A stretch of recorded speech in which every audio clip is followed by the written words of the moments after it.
Em geral, não é de alta energia. Mas antes de baixa, habitualmente associada ao desespero. Se a obstrução continuar, a doença resultante possível será uma colite ou uma angina pectoris.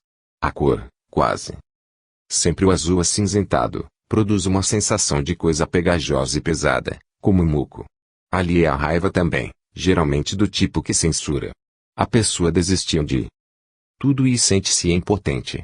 Uma mulher, que teve um casamento infeliz e renunciou à carreira pelo casamento, por exemplo, sofre de uma obstrução desse gênero.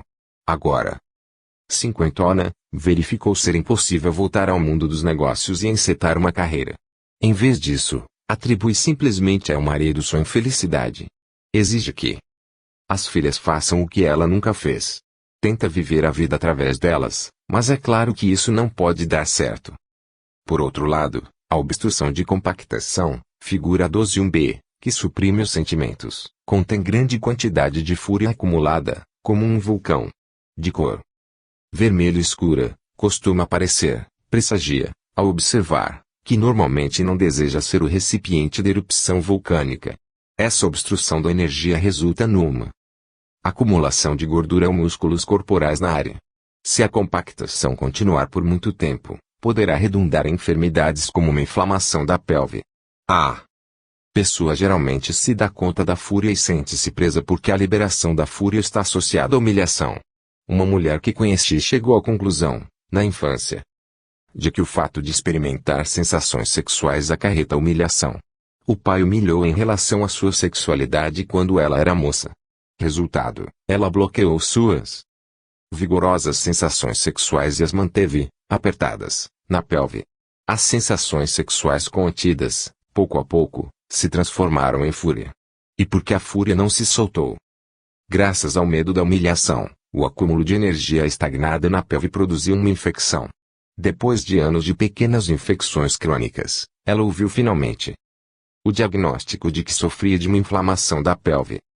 A armadura de rede, figura 12.1 graus Celsius, é uma obstrução eficaz porque ajuda a pessoa a evitar sentimentos, sobretudo medo, pela rápida movimentação das obstruções.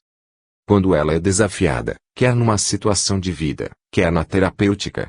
Se o terapeuta, por exemplo, procurar liberar uma obstrução pelo exercício ou pela massagem profunda, a obstrução simplesmente se mudará para outra parte do corpo. Esse tipo de obstrução provavelmente não dará início a uma moléstia tão depressa quanto os outros tipos de obstruções. Tudo parecerá maravilhoso na vida do paciente. Ele será bem-sucedido no mundo, terá um casamento perfeito e filhos modelos, mas, em que pesa tudo isso, terá a vaga sensação de que lhe falta alguma coisa.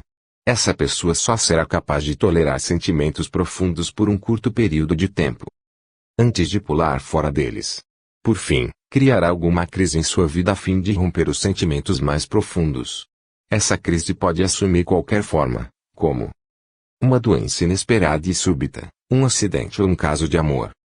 A armadura de placa, mostrada na figura 12.2a, congela todos os tipos de sentimentos, que são mantidos no lugar, em volta do corpo, por um campo de alta tensão generalizada. Essa armadura ajuda eficazmente a pessoa a construir uma vida bem estruturada no nível exterior. O corpo será bem construído, os músculos tenderão a ser rígidos.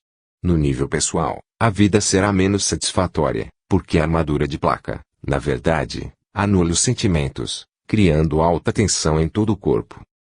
Tensão que pode redundar em tipos diferentes de doenças, úlceras decorrentes do excesso de trabalho, ou problemas cardíacos consequentes ao empurramento da vida.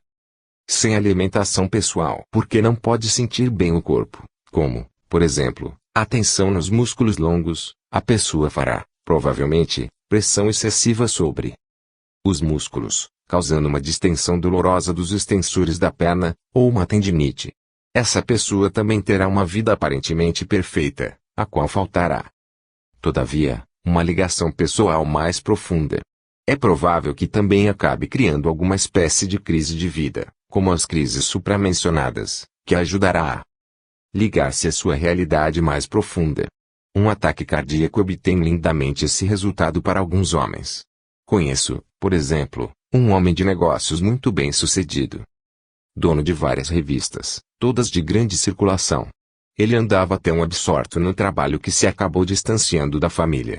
Depois do infarto, os filhos chegaram-se a ele e lhe disseram: você precisa parar, pois, do contrário, morrerá. Ensine-nos a ajudá-lo a dirigir seus negócios. Ele ensinou-os, eles aprenderam e a família voltou a juntar-se. A obstrução pela depleção da energia, figura 122b, é uma simples redução da energia que flui pelo membro na direção da extremidade distal. A pessoa bloqueia os membros não permitindo que a energia flua para eles, o que acarreta a fraqueza dos membros e, em alguns casos, até o subdesenvolvimento físico da área. Essa pessoa não fará uso do membro para evitar as sensações de fraqueza e, depois, os sentimentos mais profundamente associados, como de não ser capaz de se manter de pé na vida, ou de fracassar. O vazamento de energia, figura 12,2 graus Celsius, ocorre quando a pessoa esguicha energia pelas juntas em vez de permitir que ela flua membro abaixo, o que faz, inconscientemente, a fim de reduzir o fluxo da energia através dos membros a ponto de não ter a força nem o sentimento para responder a certas experiências no meio ambiente. A razão por que não quer responder baseia-se numa conclusão a que ela chegou na infância e segundo a qual a resposta só pode ser imprópria ou perigosa. Quando criança, por exemplo, ao estender a mão para alguma coisa que queria, deve ter levado um tapa na mão. Além disso, de evitação do uso do membro resulta a fraqueza do mesmo membro. E também coordenação fraca. Ambos os tipos de obstruções acarretam igualmente frieza nos membros. A pessoa é geralmente vulnerável nas áreas onde se registra o vazamento da energia. Esse tipo de obstrução tem por consequência problemas de juntas. O tipo de obstruções que uma pessoa desenvolve depende de muitas coisas, incluindo a personalidade e o meio ambiente infantil. Todos nós fazemos uso de várias obstruções. Quais são as suas favoritas? Sistemas energéticos de defesa. Todos criamos obstruções porque o mundo nos parece inseguro. Obstruímos modelos que envolvem todo o nosso sistema de energia. Nossos sistemas energéticos de defesa destinam-se a repelir, a defender-nos, agressiva ou passivamente, contra uma força que entra. Destinam-se a mostrar força e, dessa maneira, assustar um possível agressor, ou a chamar a atenção para nós indiretamente, sem admitir que é isso que desejamos. Exemplos de sistemas energéticos de defesa, que tenho observado, mostram-se na figura 12a3, e são empregados quando o indivíduo se sente em perigo. Com o porco-espinho de cor geralmente cinzento e esbranquiçada, a aura da pessoa se torna espinhenta e dolorosa ao toque. É picante. Muitas vezes, quando ponho a mão em alguém que não quer saber da minha mão ali, sinto espinhos atravessando minha mão. A maioria das pessoas responde a essa defesa distanciando-se. Na forma de defesa do recuo, a porção da consciência e da aura da pessoa ameaçada deixa simplesmente o corpo numa nuvem de energia azul clara. Os olhos terão uma expressão vidrada, se bem a pessoa simula estar ali, prestando atenção. O mesmo vale para a pessoa que está fora de si. A duração dessa configuração é mais prolongada que a do recuo, que varia entre alguns segundos e algumas horas. A manifestação fora de si costuma durar mais, dias ou anos talvez. Já vi pessoas que estiveram parcialmente fora do corpo durante anos em virtude de algum trauma ou de alguma intervenção cirúrgica precoce. Num caso, uma mulher sofreu uma cirurgia de coração aos 2 anos de idade. Já tinha 21 quando trabalhei com ela para ajudar-lhe os campos de energia a se assentarem com mais firmeza no corpo. Seus corpos mais elevados se desligavam parcialmente e flutuavam fora, acima e atrás dela. Esse desligamento resultou no desligamento dos seus sentimentos.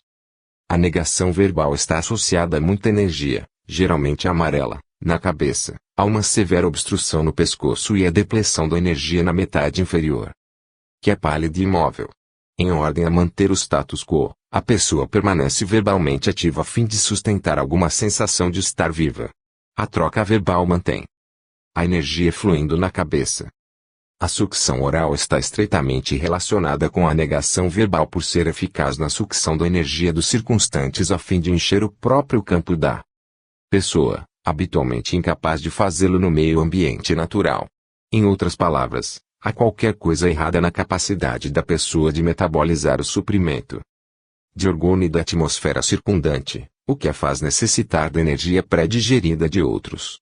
Podemos sentir essa forma de sucção na tagarelice verbal, tediosa é esgotante para o recipiente, ou vê-la nos olhos de aspirador de pó de algumas pessoas. Essas pessoas gostam de estar em volta dos outros em alguma forma de socialização.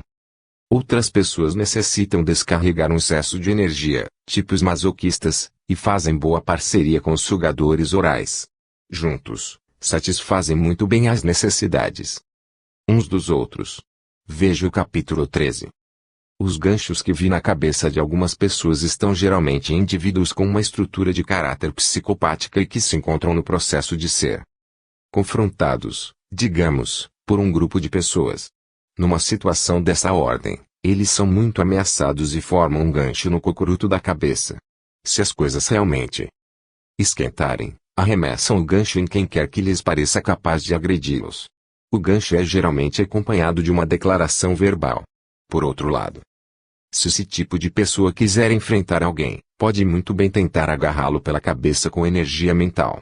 O efeito possível sobre a pessoa confrontada é ficar presa no campo de energia do confrontador até que este se assegure de que seu ponto de vista está sendo exposto e aceito como ele quer. Esse tipo de defesa. O ataque é muito ameaçador para o recipiente porque, a julgar pelas aparências, ele está sendo abordado logicamente com todos os passos racionais que conduzem à conclusão certa, mas a mensagem nas entrelinhas, que está sendo transmitida, é que o recipiente fará bem em concordar. Esse gênero de troca usualmente é acompanhado da implicação subjacente de que a pessoa confrontada é má e está errada, e de que o confrontador, por sua vez, é bom e está certo. Os tentáculos, exudantes, escorregádios, silenciosos e pesados, procuram alcançar o seu plexo solar, num esforço para capturar-lhe a essência e puxá-la para fora, a fim de ser devorada pelo buscador de segurança. Essa pessoa, embora cheia da própria essência, não sabe o que fazer com ela, porque, no seu entender, permitir-lhe que se mova significa humilhação. Dessa maneira, ela é apanhada em desespero e perde o contato com a própria essência. Ela pode adotar a postura silenciosa, meditativa, por algum tempo. Depois, os tentáculos passarão a trabalhar em sua essência, puxando-a para baixo. O pensativo silencioso, no entanto, é muito barulhento. No nível energético, destaca-se numa sala cheia de gente que se diverte ativamente.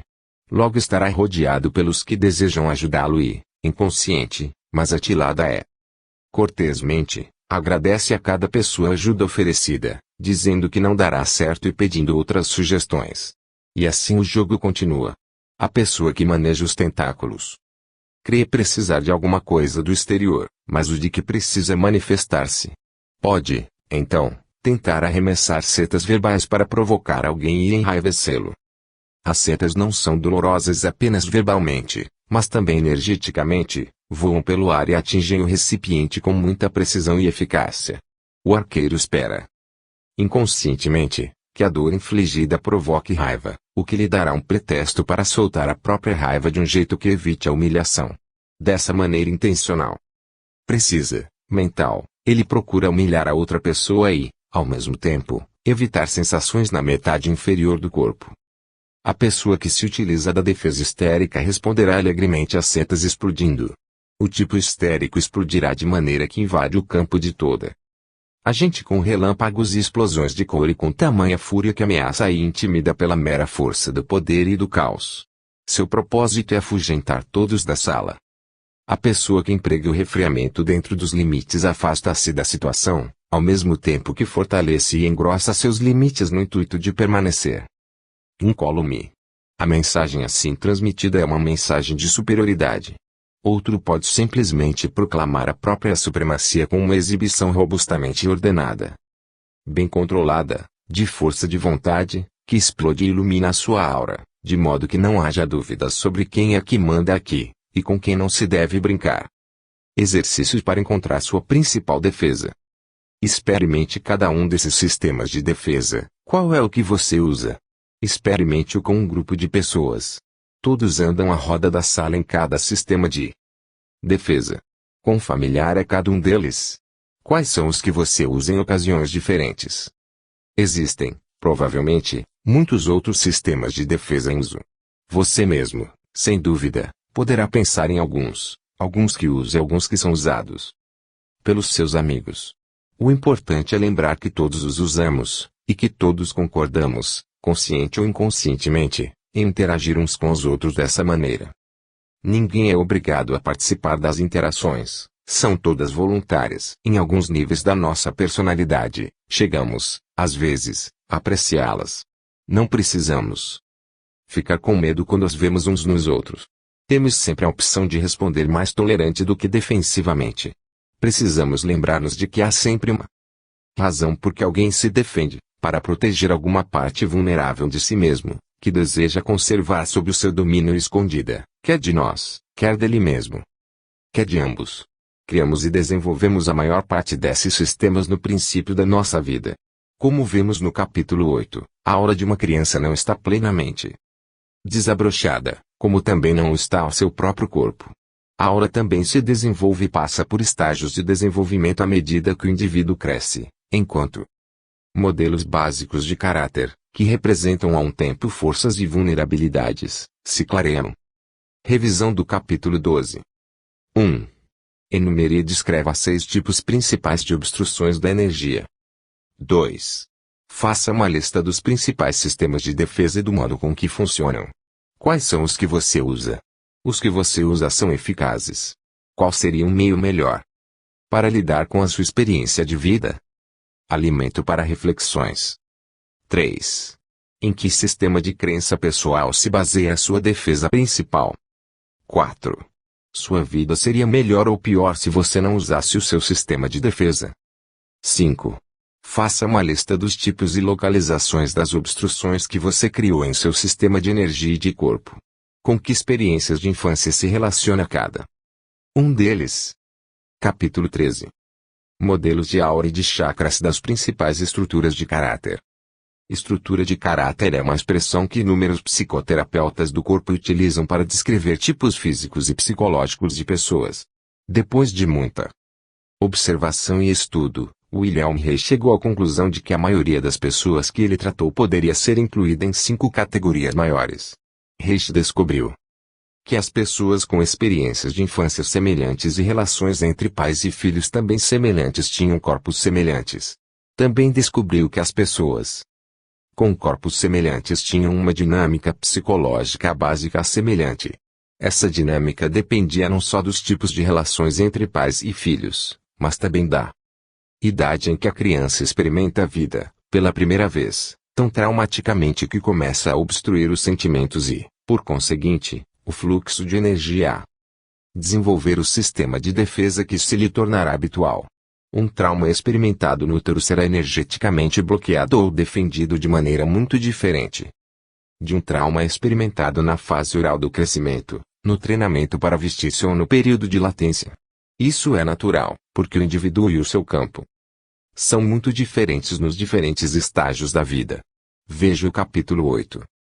Nesta sessão farei algumas descrições básicas de cada estrutura de caráter, incluindo a etiologia, as formas do corpo e suas configurações áuricas. Examinarei também a natureza do eu superior e a tarefa de vida pessoal de cada estrutura até o ponto em que isso pode ser feito. O eu superior e a tarefa de vida de cada pessoa são únicos, mas é possível fazer algumas generalizações. O eu superior de uma pessoa é a centelha divina dentro dele, ou o eu divino que habita cada indivíduo, o lugar em que nos identificamos com Deus. Há uma centelha divina em cada célula do nosso ser físico e espiritual, que contém a consciência divina interior. Encara-se a tarefa de vida de 2 formas. Primeira, no nível pessoal, uma tarefa pessoal com o propósito de aprender a expressar uma parte nova da nossa identidade. As partes da alma não identificadas com Deus ajudam a formar a encarnação específica, que aprende a identificar-se com o Criador e, ainda assim, permanece individualizada. A tarefa mundial é um dom que cada alma herda nesta vida física para dar ao mundo. Muitas vezes é o mesmo trabalho de vida que vem naturalmente desde o princípio. Um artista traz a sua arte, um médico traz o dom de curar, um músico traz a sua música, Uma mãe a sua alimentação e o seu amor, etc. Em outras ocasiões, a pessoa precisa lutar, através de inúmeras mudanças de trabalho, até chegar ao que pode, afinal, conhecer que é o trabalho da sua vida. A força e a clareza com que se aceita a tarefa de vida depende muito da realização da tarefa pessoal de aprendizagem. O corpo da pessoa é a cristalização no mundo físico dos campos de energia que a cercam e fazem parte dela. Esses campos de energia contêm a tarefa de cada alma. A estrutura do caráter pode, então, ser vista como a cristalização dos problemas básicos ou da tarefa pessoal que a pessoa elegeu para encarnar-se para solucionar. O problema, tarefa, cristaliza-se no corpo e ali é mantido para o indivíduo poder vê-lo facilmente e trabalhar com ele. Estudando a estrutura de caráter na medida em que ela se relaciona com o corpo, encontramos a chave para curar-nos e para encontrar a nossa tarefa pessoal e a mundial.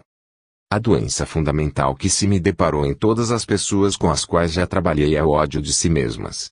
O ódio de si mesmo, na minha opinião, é a doença interior básica de todos nós, mas a maneira exata com que esse ódio e a não aceitação Deus se manifestam transparece nas diferentes estruturas de caráter. A proporção que forcejamos por compreender nossa dinâmica num nível diário, aprendemos a aceitar-nos por esse processo. Podemos viver durante anos segundo a vontade de Deus. O Deus que está dentro de nós, segundo a verdade e segundo o amor, todos são degraus de autocompreensão, mas enquanto não pudermos amar incondicionalmente não teremos chegado lá. Isso significa começar com o eu. Podemos amar-nos incondicionalmente, ainda que vejamos nossas deficiências. Podemos perdoar-nos quando metemos os pés pelas mãos. Podemos, depois de haver criado uma confusão, levantar-nos e dizer: bem, preciso aprender a lição que essa enrascada me dá. Sou um homem de Deus. Eu me realinho com a luz e continuarei enfrentando tudo o que tenho de enfrentar a fim de reencontrar meu caminho para o meu Deus interior e para o meu lar. Portanto, tendo isso em mente, voltemo-nos para as estruturas de caráter, sabendo que a abordagem das questões mais profundas, relacionadas com a razão pela qual cada um de nós é um tipo ou uma combinação de tipos de estrutura de caráter, levará provavelmente a vida inteira. Trabalhando juntos, os doutores Ailon e John Pierracos classificaram os principais aspectos das estruturas de caráter no nível físico e no nível da personalidade. A estes, John Pierracos acrescentou os aspectos espiritual e energético. Modificou o significado das estruturas de caráter, acrescentando a dimensão espiritual do gênero humano os elementos puramente biológicos e mórbidos que Reich desenvolverá. Como parte do trabalho, Pierracos relacionou a função do chakra com as estruturas de caráter. Prosseguindo nesses estudos, desenvolvi os modelos áuricos gerais de cada estrutura de caráter, como se vê nas figs 13-5 até 13-8 e os sistemas energéticos de defesa apresentados no capítulo 12.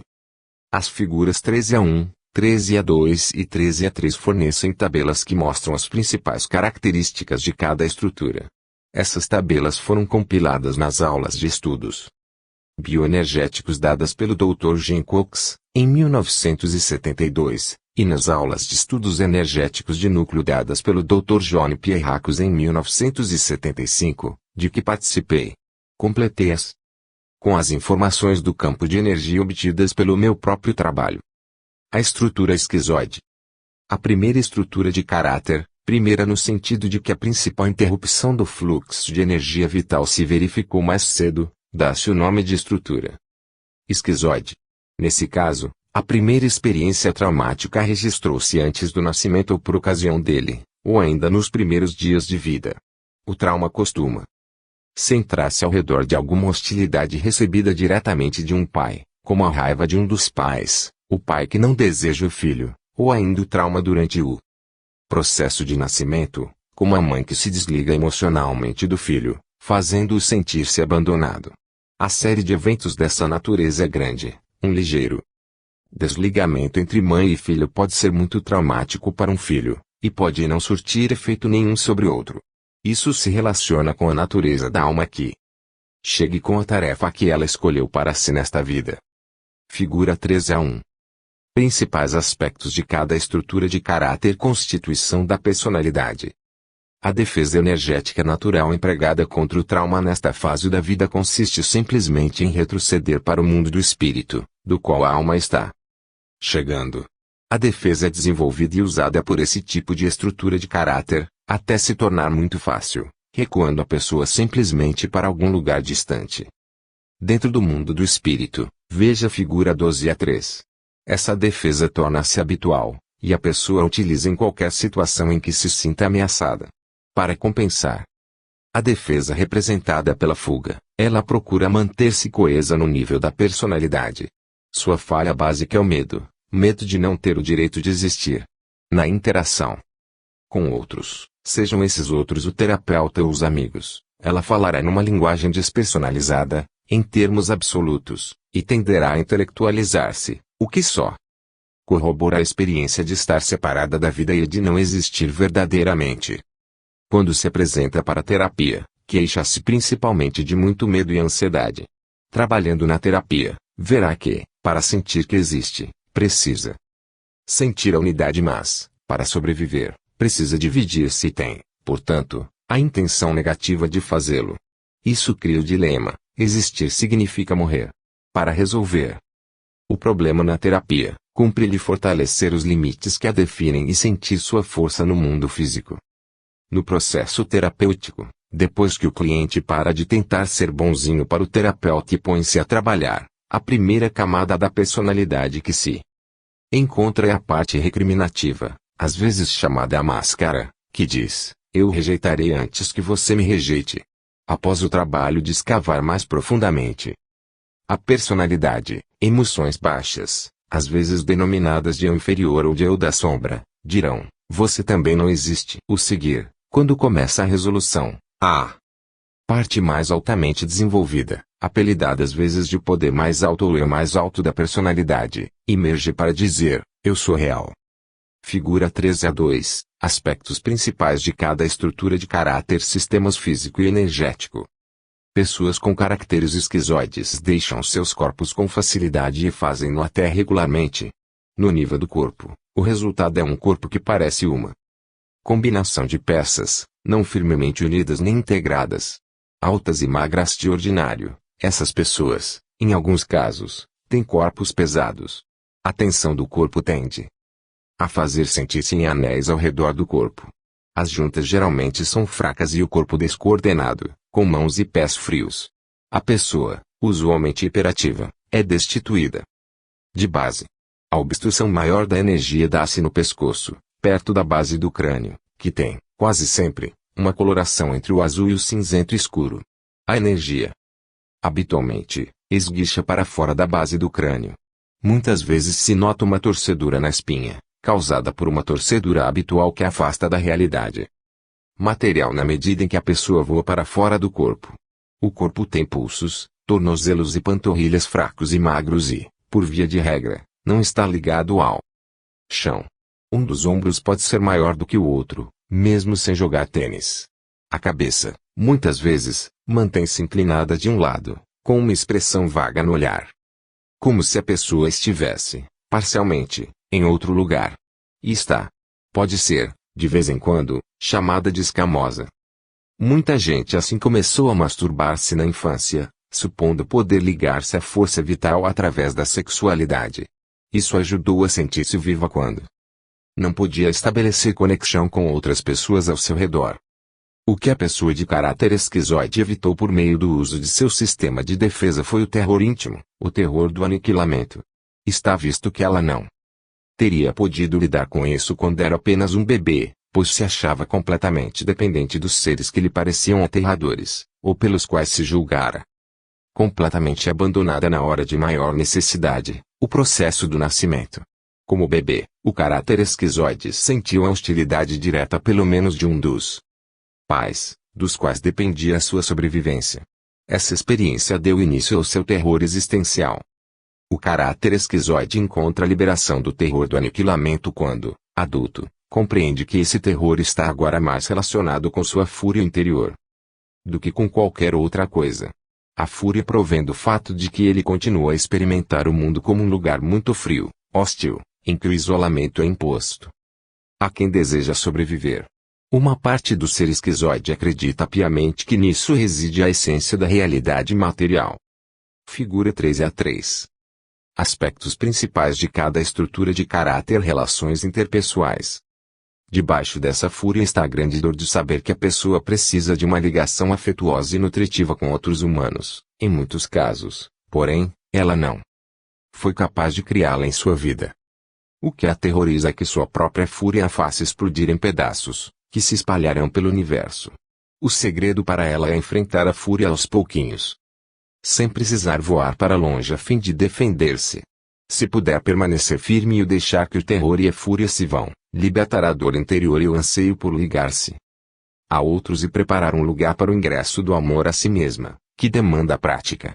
Todos nós precisaremos dele, seja qual for a combinação de estruturas de caráter que sejamos. O amor a nós mesmos provém do fato de vivermos de maneiras que não nos traiam. Vem do vivermos de acordo com a nossa verdade interior, seja ela qual for. Vem do não nos trairmos. Pode ser praticado através de simples exercícios, que serão expostos na sessão final. O campo de energia da estrutura esquizoide. A estrutura esquizoide caracteriza-se principalmente pelas descontinuidades do campo de energia, como desequilíbrios e interrupções. A principal energia da pessoa é conservada profundamente no interior do seu núcleo e, quase sempre, está ali congelada à espera de que se faça a terapêutica e o trabalho de cura para liberá-la. A figura 13a4 mostra a linha fina e quebradiça do corpo etérico dessa estrutura, com vazamentos de energia nas juntas. A cor é, geralmente, um azul muito claro. A camada seguinte: os corpos mentais ou estão firmemente seguros e congelados em certas ocasiões ou, em outras, se movimentam a esmo, sem uma energia equilibrada. Entre a frente e o dorso, a direita e a esquerda, o campo, geralmente mais brilhante, tem mais energia de um lado e na parte posterior da cabeça. Os corpos espirituais do esquizoide costumam ser fortes e brilhantes, com muitas cores cintilantes na sexta camada da aura, ou corpo celeste. A forma oval, ou camada etérica padrão, possui geralmente uma aparência muito brilhante, com uma cor mais de prata que de ouro. Tem, de ordinário, limites difusos e não é totalmente inflada, apresentando um estreitamento ovoide nos pés, que, às vezes, são fracos. O desequilíbrio da aura, encontrado principalmente nos três corpos inferiores, estende-se aos chakras da pessoa esquizoide que ainda não começou a trabalhá-los. Muitos chakras movimentam-se no sentido inverso ao dos ponteiros do relógio. Isso significa que mandam mais energia para fora do que recolhem. Os chakras perturbados correspondem a qualidades da estrutura do caráter que necessitam de transformação. Os chakras que se movimentam no sentido dos ponteiros do relógio, abertos, costumam ser assimétricos, o que quer dizer que também não funcionam de maneira equilibrada, em que pese o fato de estarem abertos. Mais energia fluirá por uma parte do chakra do que por outra. Esse desequilíbrio é, quase sempre, lateral. Vale dizer, pode haver mais energia fluindo pelo lado direito do chakra do que pelo esquerdo. A pessoa, por conseguinte, tende a ser mais ativa ou até mais agressiva do que receptiva na área da vida governada por esse chakra. A assimetria foi descrita no capítulo 10 em função da cisão ativa ou receptiva. Uma figura diagonal ou elíptica, medida pelo pêndulo, indica um chakra assimétrico que se apresenta a visão clarividente como se vê na figura 13a4.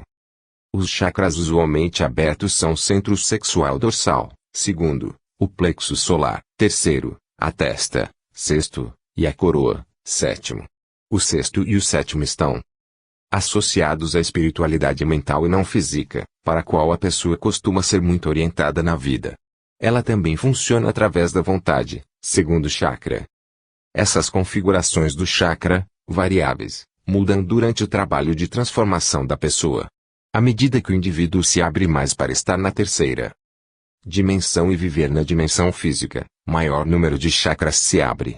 Muitas vezes, o centro sexual dorsal não está aberto no princípio do trabalho. A parte inferior da figura 13a4 mostra o grau relativo de energia brilhante ativa na área do cérebro. O lugar mais brilhante e mais ativo é a área occipital, ou dorsal, e a menos brilhante e menos ativa é a frontal. O segundo chakra mais ativo é a área do terceiro olho e do terceiro ventrículo do cérebro, ligados por uma ponte de luz, que se estende entre os dois. Depois vêm os lobos laterais, associados à linguagem. Existem grandes áreas gerais do cérebro das quais se pode dizer que tem baixa atividade. A baixa energia da área frontal transparece no olhar vazio, perdido, a miúde observado no esquizoide, que geralmente dirige sua energia espinha acima e para fora da cabeça na região occipital, criando bojo de energia na parte posterior da cabeça. Trata-se de um modo de evitar o contato aqui e agora no plano físico. Os sistemas energéticos de defesa usados em primeiro lugar pelo esquizoide são o porco-espinho, o recuo e o ficar fora de si, que descrevemos no capítulo 12, figura 12a3. E é evidente que uma pessoa, seja qual for a sua estrutura, pode utilizar os vários sistemas de defesa em diferentes ocasiões. O eu superior e a tarefa de vida do caráter esquizoide. No processo do crescimento pessoal, é sempre importante usar de absoluta franqueza com o eu no que tange às suas deficiências, e trabalhar com elas a fim de transformá-las. Mas não é saudável lidar com as negatividades do eu por muito tempo. Precisamos sempre equilibrar a atenção dada às partes que necessitam de transformação. Com a atenção dada à descoberta da natureza do eu superior, sustentando-o, realçando-o e permitindo-lhe aparecer. Afinal de contas, é nisso que se resume a transformação. Não é mesmo? As pessoas esquizoides ou que têm alguma característica esquizoide na constituição da personalidade são, de ordinário, muito espirituais. Têm um sentido penetrante dos mais profundos propósitos da vida. Procuram, não raro, trazer a realidade espiritual às vidas mundanas dos que os rodeiam. Muito criativas, têm um sem número de talentos e ideias, que podem ser comparados a uma bela mansão de muitas salas, cada uma das quais é primorosa e ricamente decorada num estilo, cultura ou período diferentes. Cada sala é elegante por si mesma, porque o esquizoide teve muitas vidas em que desenvolveu essa ampla extensão dos seus talentos, salas decoradas. O problema é que as salas não se comunicam entre si. Para passar de uma a outra, o esquizoide precisa pular a janela, descer uma escada, subir outra e entrar na sala seguinte por outra janela. Isso é muito inconveniente. O esquizoide necessita integrar-se em seu ser, construir portas entre as belas salas, de modo que tenha um acesso mais livre a todas as suas partes. De um modo geral, pode dizer-se que a tarefa pessoal do caráter esquizoide se relaciona com o enfrentamento do seu terror e da sua fúria íntima, que lhe obstruem a capacidade de materializar sua tremenda criatividade. O terror e a fúria, na realidade, mantêm separadas as partes da sua pessoa porque ele teme a poderosa reunião de todos os seus talentos criativos. Sua tarefa também se relaciona com a materialização ou manifestação da sua espiritualidade no mundo material. Isso pode ser feito expressando a realidade espiritual através da criatividade, como, por exemplo, escrevendo, inventando, ajudando as pessoas, etc. Essas tarefas são muito individuais e, por isso mesmo, não devem ser generalizadas. A estrutura oral. Cria-se o caráter oral quando o desenvolvimento normal é interrompido na fase oral do crescimento. A causa disso é o abandono. Na infância, a pessoa perdeu a mãe, pela morte, pela doença ou pelo afastamento. A mãe deu-se para o filho, mas não se deu o suficiente. Muitas vezes ela fingiu dar-se, ou deu-se a despeito de si mesma. A criança compensou essa perda tornando-se independente demasiado cedo, muitas vezes falando e andando muito precocemente.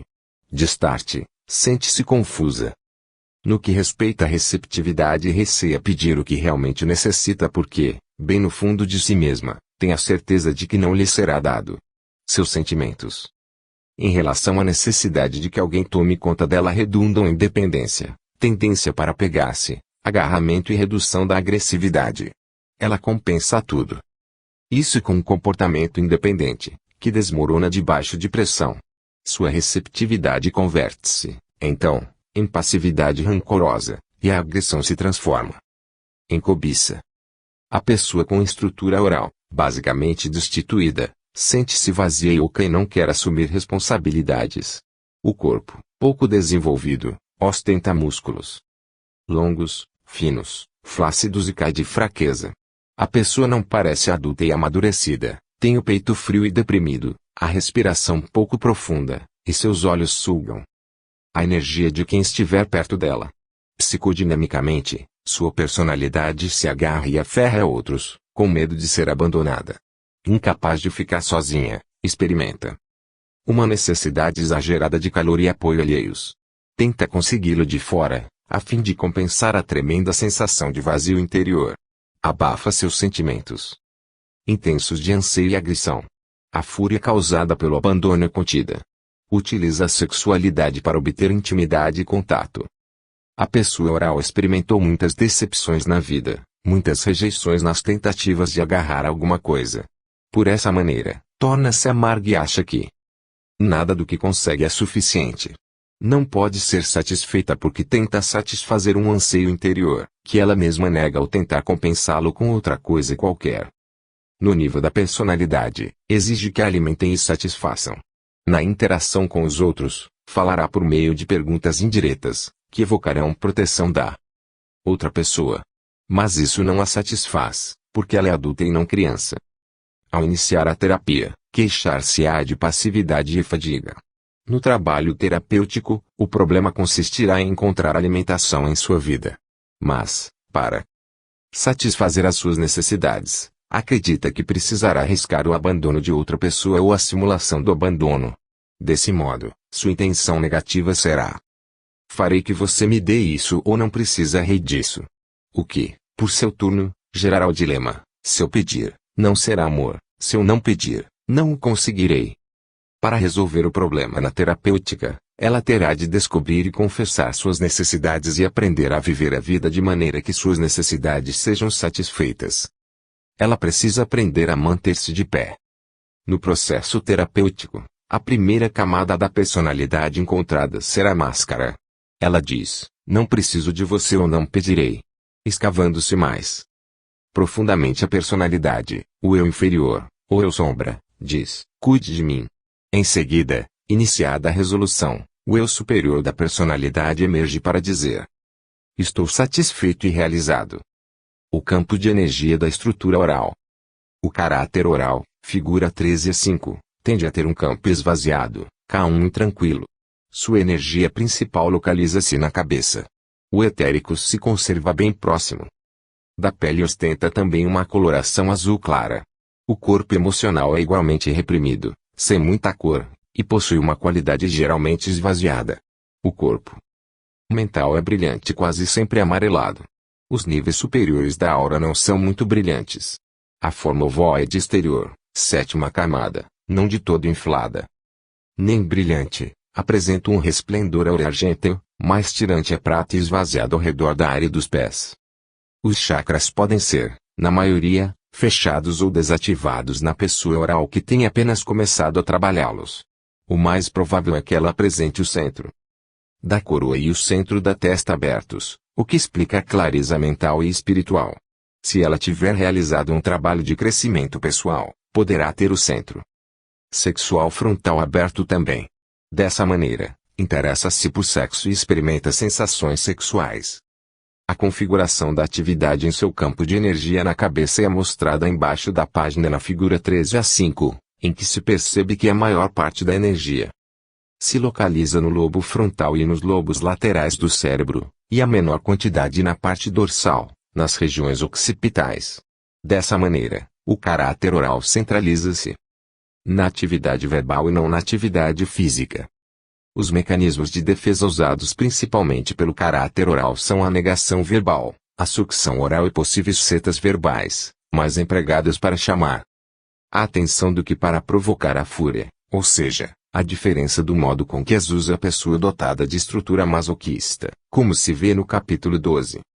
A tarefa divide o eu superior da estrutura oral. O caráter oral precisa aprender a confiar na abundância do universo e inverter o processo de agarramento. Precisa renunciar ao papel de vítima e agradecer o que consegue. Precisa enfrentar o medo de ficar só, afundar-se no vazio interior e encontrá-lo fervilhando de vida. Quando reconhece suas próprias necessidades e mantém-se de pé, será capaz de dizer: conseguiu, e deixar que a energia do núcleo se abra e flua. A paisagem interior de um caráter oral semelha um belo instrumento musical, como um Stradivarius. Ele precisa afinar cuidadosamente o instrumento e compor sua própria sinfonia. Quando tocar sua melodia única na sinfonia da vida, estará satisfeito. Liberado o ser mais elevado, o caráter oral pode fazer bom uso da sua inteligência num trabalho criativo nas artes ou nas ciências. Será um mestre natural, mercê do seu grande interesse por muitas coisas, e poderá sempre ligar o que sabe com o amor direto do coração. A estrutura deslocada ou psicopática. Em sua primeira infância, a pessoa com uma estrutura deslocada teve um pai veladamente sedutor do sexo oposto. O pai queria alguma coisa do filho. O psicopata formava um triângulo com os pais e achou difícil obter apoio do pai do mesmo sexo. Colocou-se do lado do pai do sexo oposto, não conseguiu o que queria, sentiu-se traído e depois compensou tudo isso manipulando esse pai. Sua resposta a essa situação foi tentar controlar os outros do jeito que pudesse. Para fazê-lo, precisa expor-se até mentir, se for necessário. Exige que o apoiem e estimulem na interação com outros, porém, prescrever a manipulação direta, como você teve de, para evocar a submissão. Isso não leva ao apoio. No aspecto negativo, a pessoa com essa estrutura tem uma tremenda tendência para o poder e a necessidade de dominar os outros. Dispõe de duas maneiras para obter esse controle, intimidando e dominando ou solapando através da sedução. Muitas vezes sua sexualidade é hostil e tem muita fantasia. Ela investiu na imagem ideal que faz de si mesmo e tem sentimentos fortes de superioridade e desprezo, que incube sentimentos profundos de inferioridade. Quando entra na terapia, queixa-se dos seus sentimentos de derrota. Quer vencer. Mas ser apoiada significa render-se, e isso, no seu entender, quer dizer derrota. Minha vontade será feita. E surge para ele o dilema: tenho de estar certo ou morrer. Para resolver o problema na terapia, precisa aprender a confiar. No processo terapêutico, a primeira camada de personalidade encontrada será a máscara. Diz ela: eu estou certa, você está errado. Depois de escavar ainda mais fundo a personalidade, o eu inferior, ou eu da sombra, dirá: eu controlarei. Quando principia a resolução, o ser superior da personalidade emerge para dizer: dou-me por vencido. A metade superior do corpo parece estourada, e nota-se uma ausência de fluxo entre a metade superior e a inferior. A pelve, pouco carregada, está fria e apertadamente segura.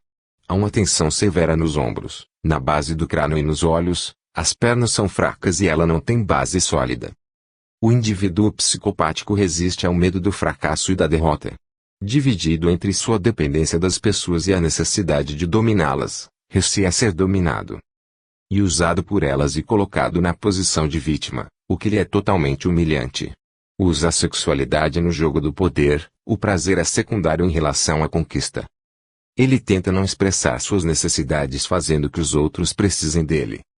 O campo de energia da estrutura psicopática. A energia principal está localizada na metade superior do corpo. Seu nível, a princípio hiperativo, depois desmorona. A pessoa que tem uma estrutura deslocada.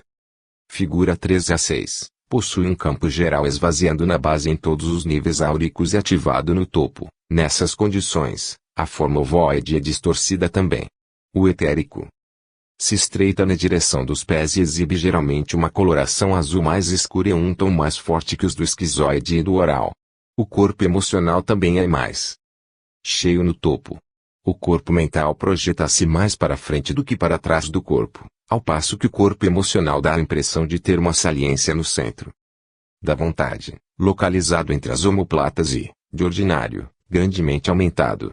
As camadas áuricas superiores também são mais fortes e mais brilhantes na metade superior.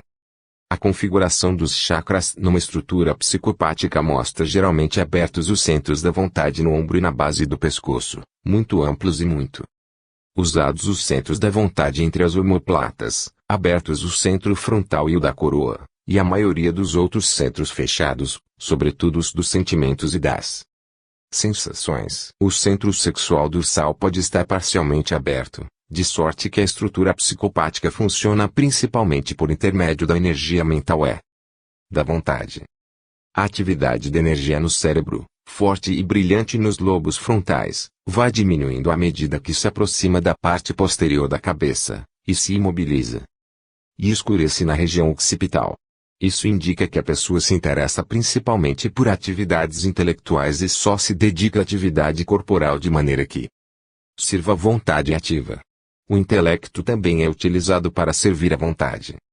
Desses poderosos lobos frontais, o psicopata envia para fora arcos de energia que chegam até a cabeça de outra pessoa, a fim de retê-la no tipo de defesa do domínio mental. Empenha-se também em alguma negativa verbal. Pode explodir numa fúria vulcânica, semelhante à usada no sistema de defesa histérico, mas em forma de energia controlada, equilibrada, que não contém o mesmo tipo de caos. A tarefa divide o eu superior do caráter psicopático. O psicopata encontra a verdadeira entrega no esvaziamento gradativo e na liberação de sua tendência para dominar os outros e para ceder ao seu ser mais profundo. E as suas sensações sexuais. Com isto, satisfaz ao anseio profundo de estar na realidade, de estabelecer contato com amigos e de sentir-se como um ser humano. A paisagem interior do caráter psicopático está cheia de fantasia e de aventuras de honra. Aqui vencem os mais verdadeiros e sinceros. O mundo gira ao redor de valores nobres, sustentados pela perseverança e pelo valor. E ele anseia por trazer tudo isso ao meio físico do seu mundo real. Haverá de consegui-lo algum dia. Quando se liberam as energias do seu eu superior, ele é sincero e íntegro. Seu intelecto, altamente desenvolvido, pode ser utilizado para resolver desavenças, ajudando outros a encontrarem a sua verdade. Por meio da sua sinceridade, ele pode levar outros à sinceridade deles. Excelente no manejo de projetos complicados. Tem um grande coração cheio de amor. A estrutura masoquista. Na infância, o amor dado à personalidade masoquista era condicional. A mãe, dominadora e sacrificadora, chegava a controlar-lhe a alimentação e as funções excretórias. Induzia-se a criança a sentir-se culpada por qualquer afirmação de si mesma ou tentativa de proclamar sua liberdade. Todas as tentativas de resistir a tremenda pressão exercida sobre ela eram esmagadas. Ela agora se sente pega, derrotada e humilhada. Sua resposta a essa situação foi reprimir os sentimentos a criatividade. Na realidade, ela tentou reprimir tudo. Isso a levou à raiva e ao ódio. Quer ser independente, mas, quando interage com outros, emprega expressões polidas, emitidas com chorosa repugnância, para manipular indiretamente os outros, que passam a arreliá-la. A arreliação, por sua vez, faz zangar-se. Ela já estava zangada, mas, agora, foi-lhe dado o direito de expressar a zanga. Dessa maneira, vê-se presa num ciclo que a mantém dependente. Do lado negativo, essa pessoa sofre, lamenta-se e queixa-se, permanece exteriormente submissa, mas, na verdade, nunca se submeterá. Em seu interior, estão bloqueados sentimentos fortes de rancor, negatividade, hostilidade, superioridade e medo de que venha acabar numa explosão de fúria violenta. Ela pode ser impotente e manifestar um forte interesse pela pornografia. A mulher propende a ser não orgástica e achar que a sexualidade é suja. Seu sintoma ao entrar na terapêutica é a tensão. Ela quer libertar-se da tensão, mas, inconscientemente, acredita que a liberação e a aceitação do que está dentro dela conduz à submissão e à humilhação. Desse modo, sua intenção negativa inconsciente é permanecer bloqueada e amar a negatividade, o que a leva ao dilema seguinte: se eu me zangar, serei humilhada; se não me zangar, serei humilhada. Para resolver o problema na terapia, precisa tornar-se afirmativa, ser livre e abrir a sequência espiritual. No processo terapêutico, a primeira camada da personalidade encontrada será a máscara que diz: eu me matarei, magoarei, antes que você me mate, magoe. Depois de algum trabalho terapêutico de exploração dessa paisagem interior, o eu inferior se torna consciente e diz: eu irritarei e provocarei. Isso, finalmente, libera o eu superior, que resolve a situação afirmando: estou livre. Fisicamente pesada e compactada, essa pessoa tem músculos superdesenvolvidos e a cintura e o pescoço curtos. Carrega tensões fortes no pescoço, na mandíbula, na garganta e na pelve, que é forçada para baixo. As nádegas são frias. A energia é sufocada na área da garganta, e a cabeça se projeta para frente. Psicodinamicamente, reprime-se e acaba presa num pântano em que se lamenta, se queixa, retém sentimentos e provoca. Se a provocação for bem-sucedida, terá uma desculpa para explodir. Mas como não está consciente da provocação, acha que tenta agradar. O campo de energia da estrutura masoquista. Sua principal energia é interiorizada. O masoquista é hipoativo e, no entanto, ferve por dentro. O campo da estrutura masoquista, figura 13-7, é plenamente inflado. O corpo etérico, denso, espesso, grosseiro e sombreado, apresenta mais cores cinzentas do que azuis. O corpo emocional, cheio, multicolorido, regularmente distribuído, semelha o corpo etérico. O corpo mental é amplo e brilhante até na parte inferior do corpo. O intelecto e as emoções são mais integrados. O corpo celeste brilha em toda a volta do corpo com colorações de malva, marrons e azuis. O ovo, plenamente inflado, ostenta uma cor dourada escura e um pequeno excesso de peso. Mais para o fundo.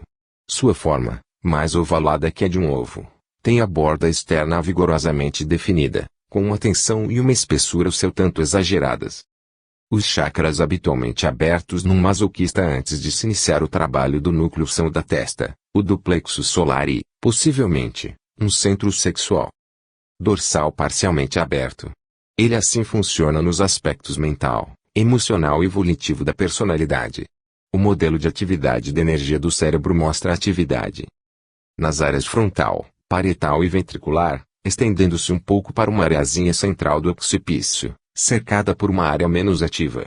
Os sistemas de defesa comumente empregados pelo masoquista são os tentáculos, cisma óbvia, silenciosa e setas verbais. A tarefa de vida do eu superior do caráter masoquista. O masoquista liberta-se da humilhação libertando a sua agressão. Expressa-se ativamente de qualquer maneira que se aproprie a sua fantasia, sempre que o desejar. A paisagem interior de um caráter masoquista é como a prata e o ouro filigranados. Sua força criativa se manifesta em desenhos intricados, delicados, de distinção e gosto pessoais. Cada matiz é importante. Quando ele puser para fora essa criatividade altamente desenvolvida, o mundo se sentirá tomado de admiração e reverência. As energias do seu eu superior estão cheias de desvelo pelos outros. Ele é um negociador natural. Tem o coração grande. Apolador, tem muito para dar, tanto em energia quanto em compreensão. Está cheio de profunda compaixão e, ao mesmo tempo, possui grande capacidade para divertir-se e alegrar-se. Capaz de alegria é suavidade, porá para fora todos esses dons e será excelente no que quer que deseje fazer. A estrutura rígida. Na infância, a pessoa que tem uma estrutura de caráter rígido experimentou rejeição por parte do pai do sexo oposto. A criança experimentou-a como traição de amor, porque o prazer erótico, a sexualidade e o amor são todos a mesma coisa para ela. No intuito de compensar a rejeição, decidiu controlar todos os sentimentos envolvidos, dor, fúria e bons sentimentos, reprimindo-os. Entregar-se é uma coisa que a assusta, porque significa liberar todos esses sentimentos outra vez. Dessa maneira, não estenderá a mão diretamente para conseguir o que deseja, mas recorrerá à manipulação a fim de obtê-la. O orgulho associa-se a sentimentos de amor. A rejeição do amor sexual fere-lhe o orgulho. Psicodinamicamente, a pessoa rígida reprime seus sentimentos e ações de modo a não parecer tola. Tende a ser mundana, com alto grau de controle externo. Muita ambição e agressão competitiva. Diz ela, sou superior e sei tudo. Por dentro, há um profundo terror da traição, cumpre evitar a todo custo a vulnerabilidade. Teme ser ferida. Mantém a cabeça alta e a coluna vertebral empertigada pelo orgulho. Possui alto grau de controle externo e vigorosa identificação com a realidade física. E usa essa robusta posição do ego como desculpa para a soltura. Essa pessoa teme os processos involuntários dentro do ser humano não determinados pelo ego. O eu interior do indivíduo, defendido contra a maré vazante e a maré montante dos sentimentos, manterá relações sexuais com desprezo, não com amor. Ao reprimir os sentimentos, apenas cria mais orgulho. Exige amor e sensações sexuais dos outros mas, quando interage com eles, Usa sedutoramente qualificadores para não se comprometer. Isso conduz à competição, não conduz ao amor. Ferido no seu orgulho, torna-se mais competitivo. Vê-se num círculo vicioso, que não lhe proporciona o que deseja. Seus sintomas na terapêutica, se decidir a fazê-la, resumem-se na ausência de sentimentos.